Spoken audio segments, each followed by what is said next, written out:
Situé à Lemba au quartier Livulu, le centre social Simbangai a pour objectif principal aider les jeunes dans l'apprentissage gratuit d'un métier pouvant les aider au monde du travail. L'alphabétisation, réinsertion et réintégration sociale des enfants de la rue est l'une de ses préoccupations. Elle organise aussi les activités de formation socio-professionnelle comme protection de jeunes sans abri, réunification de jeunes de la rue dans leur famille d'origine, financement de micro-projets de jeunes désœuvrés après formation en les dotant des kits de réinsertion. Cependant, le centre social Simbangai possède des activités ouvertes au public pour le soutien de l'autofinancement tel que menuiserie, bois et métal, maçonnerie, ajustage soudure, location de la salle polyvalente, atelier de couture, location de transport bus esprit de vie, plomberie, peinture bâtiment, charpenterie. En outre, la construction en cours d'un bâtiment dénommé École fondamentale Daniel Latouada sur l'avenue Kianza dans la commune de Makala. Sur financement du centre social Simbangai, les dons et legs de personnes de bonne volonté pour soutenir les centres d'une manière financière pour donner la possibilité aux jeunes d'avoir l'accès à la pratique et le financement de l'État congolais avec la gratuité de l'eau et de l'électricité. Son projet d'avenir est de finaliser les projets agricoles sur un terrain de 22 hectares au plateau de Bateke.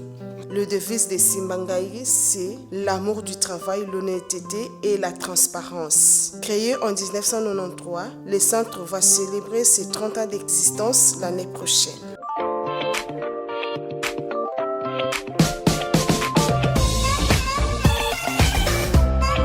Bienvenue, chers téléspectateurs, à notre nouveau numéro de l'émission Mopao averti.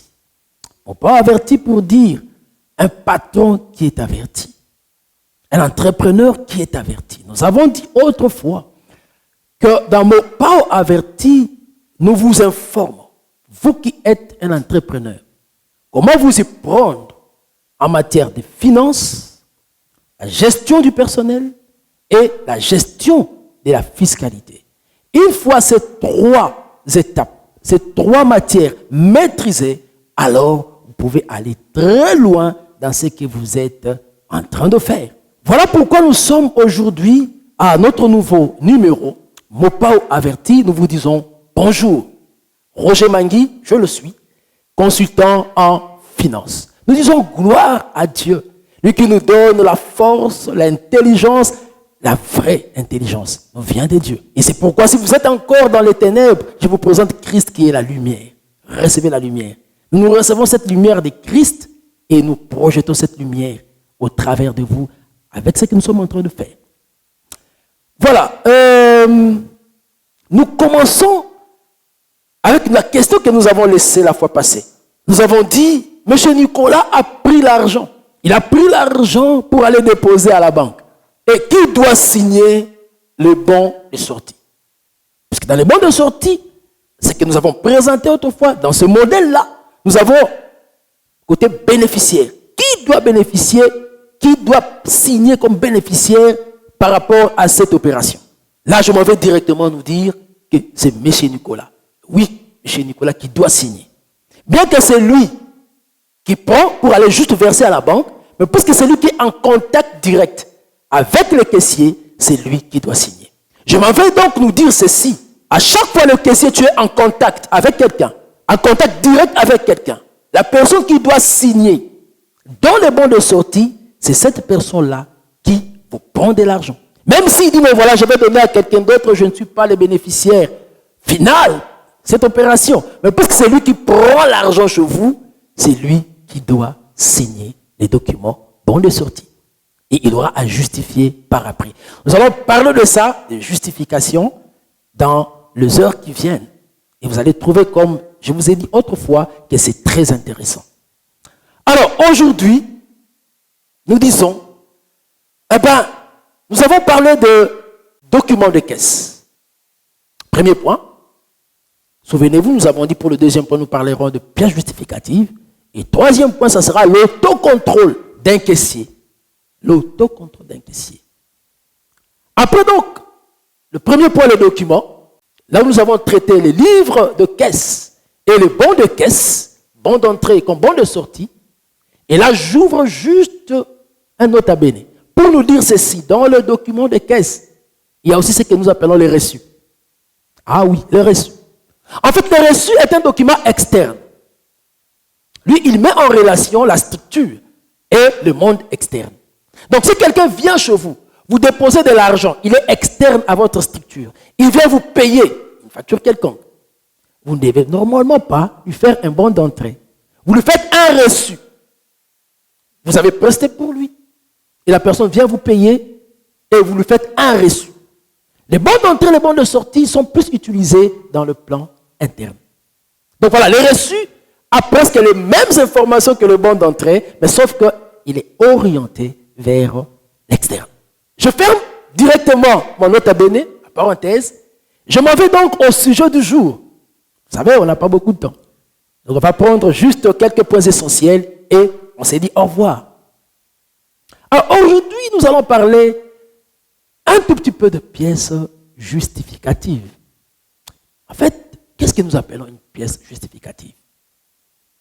Je ne vais pas aller par des définitions très approfondies, très scientifiques. Je dis tout simplement, c'est le document qui atteste que l'argent qui est sorti a été bel et bien utilisé pour cette fin-là.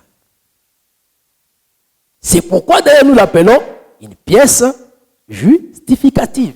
Ça justifie donc la sortie d'argent. Et dans cette partie de nos enseignements, nous allons parler de l'importance d'une pièce justificative et nous allons parler aussi des types de pièces justificatives. L'importance. Pourquoi avoir une pièce justificative? La pièce justificative, chers téléspectateurs, sert, ou les pièces servent au contrôle. Et je ne prendrai pas beaucoup d'aspects, je prends l'aspect contrôle. Comment ça peut servir au contrôle? L'argent est sorti au niveau des bons des caisses, 600 000, comme nous l'avons dit là. Chez Nicolas a pris 600 000 pour aller verser à la banque. Mais qu'est-ce qui va nous prouver que cet argent est bel et bien entré dans la banque? C'est la pièce justificative. Quand nous allons voir au niveau de relevé bancaire, par exemple, voilà, cet argent est entré dans notre compte, là nous disons, ok, une pièce justificative sert donc à voir que c'est vrai, il y a eu bel et bien l'opération. Et cette opération-là est pour l'intérêt de la structure.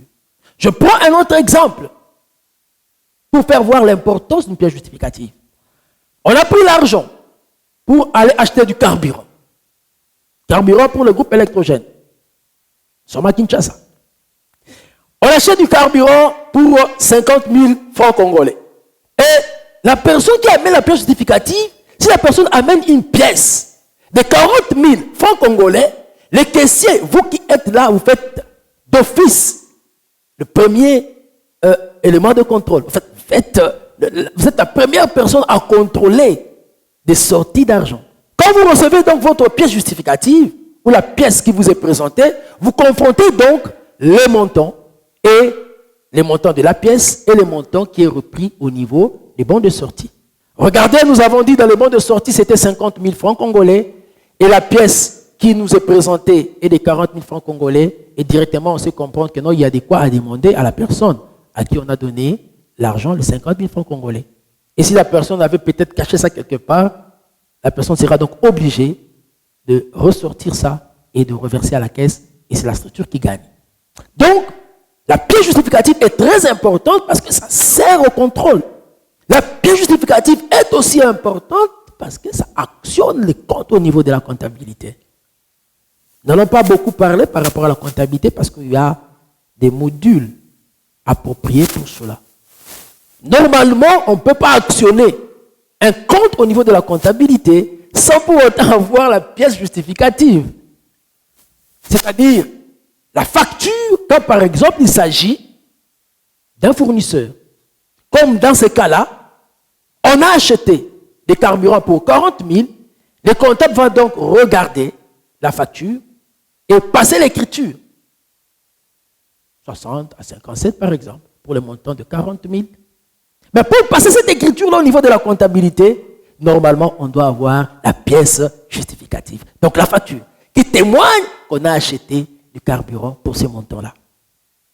Et d'ailleurs, avec les dispositions actuelles de OHADA, sans pièce justificative, si vous, comptable, vous vous amusez à passer une écriture, vous pouvez vous retrouver en prison. Vous voyez l'importance de la pièce justificative. Nous avons parlé du contrôle et des deux, ça permet de passer les écritures au niveau de la comptabilité. Je n'irai pas présenter ici l'importance d'une bonne comptabilité. Le moment viendra. Après l'importance, prenons maintenant les types de pièces justificatives. Oh, chers téléspectateurs, nous pouvons citer comme type, premièrement, la facture. Venons de faire allusion tout à l'heure là, à la facture.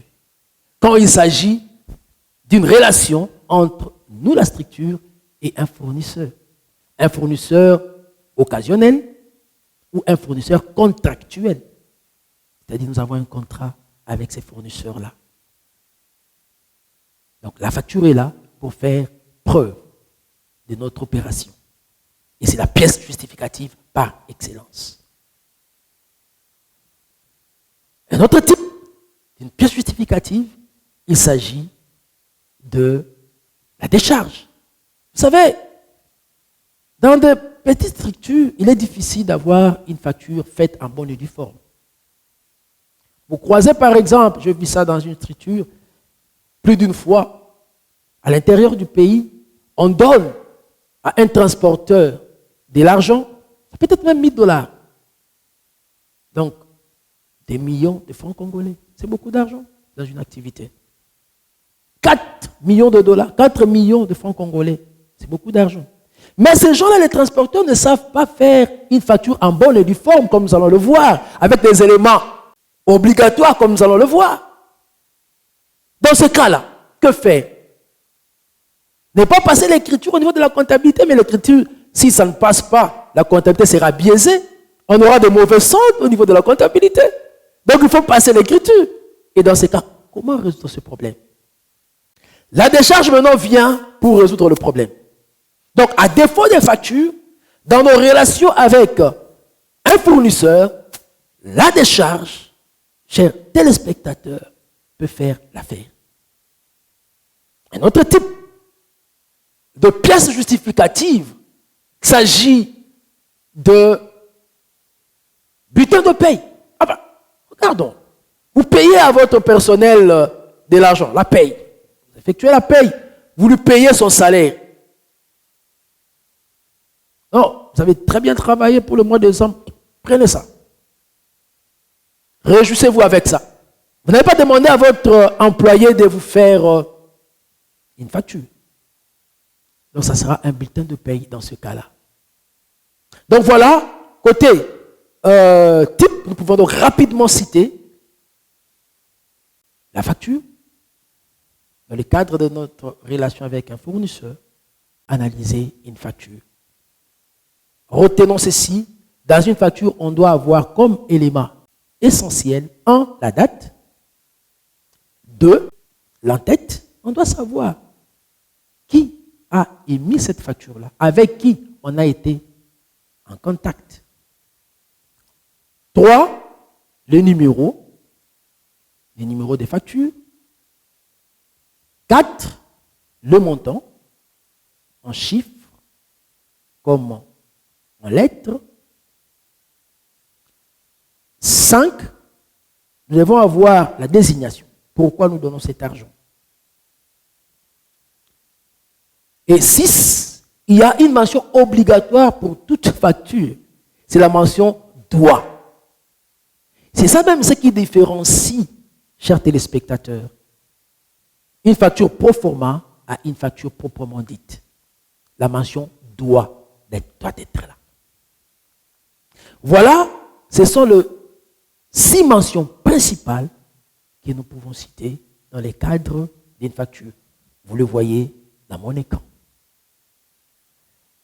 Merci beaucoup, chers téléspectateurs. Et nous ne pouvons pas quand même nous séparer comme ça sans notre question habituelle.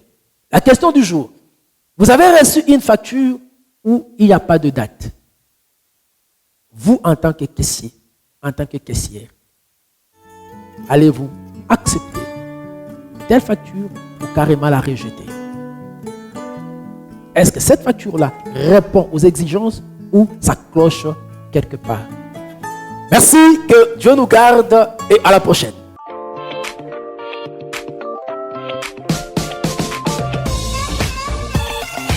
Situé à Lemba au quartier du Voulou, le centre social Simbangaï a pour objectif principal aider les jeunes dans l'apprentissage gratuit d'un métier pouvant les aider au monde du travail. L'alphabétisation, réinsertion et réintégration sociale des enfants de la rue est l'une de ses préoccupations. Elle organise aussi les activités de formation socio-professionnelle comme protection de jeunes sans abri, réunification de jeunes de la rue dans leur famille d'origine, financement de micro-projets de jeunes désœuvrés après formation en les dotant des kits de réinsertion. Cependant, le centre social Simbangaï possède des activités ouvertes au public pour le soutien de l'autofinancement tel que menuiserie, bois et métal, maçonnerie, ajustage soudure, location de la salle polyvalente, atelier de couture, location de transport bus esprit de vie, plomberie, peinture bâtiment, charpenterie.